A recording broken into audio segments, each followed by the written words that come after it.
আমি বাকিদের কথা বলতে পারবো না, বাকিদের হয়ে কথা বলতে পারবো না। আমি আমার কথাটা বলতে পারি, আমি ব্যক্তিগত কথাটা বলতে পারি। যা মনোমালিন্য, যা অভিমান, যা ভুল বোঝাবুঝি, যা ঝগড়াঝাটি মারামারি যা হয়েছিল না কেন, আমি বিশ্বাস করি এখন বারবারই বলেছি, আমি গত কয়েক দিন ধরে সমানে বলে চলেছি, আমি আশাবাদী যে সেটা আলোচনা এবং পারস্পরিক বোঝাপড়ার মাধ্যমেই সেটা মিটবে।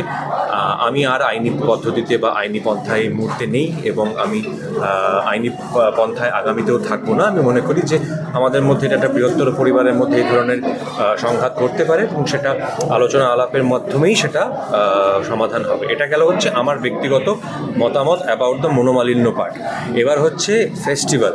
এবার আমি সত্যি সত্যি ফেস্টিভ্যালে ফেডারেশনের কারুর বা মাননীয় সভাপতির, আমি ওদের থাকা না থাকাটার ব্যাপারটা সত্যি সত্যি আমি একদম জানি না। এটা মানে আপনাদের দৌলতে আমার কানে পৌঁছেছে গতকাল রাত্রিবেলা গোটা জিনিসটা।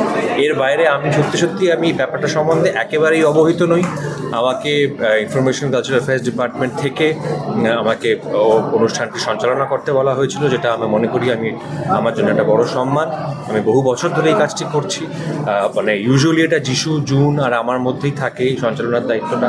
যখন আমি কলকাতায় থাকি না তখন অন্যরা কেউ করে, অন্যরা কেউ না থাকলে আমি করি। এবারও তার ব্যতিক্রম ঘটেনি। আর এই চলচ্চিত্র উৎসবের সঙ্গে আমার যোগাযোগ বহু পুরনো। আমার যখন 18 বছর বয়স সেই সময় থেকে। তো সিনেমা দেখতে আসা হোক, সিনেমা দেখতে এসে ছোটোখাটো কিছু দায়িত্ব যদি থাকে সেটা পালন করতে চাই আমি স্বেচ্ছায়, ইউজুয়ালি এবারও তাই করছি। এর বাইরে আর কিছু সত্যি আমি জানি।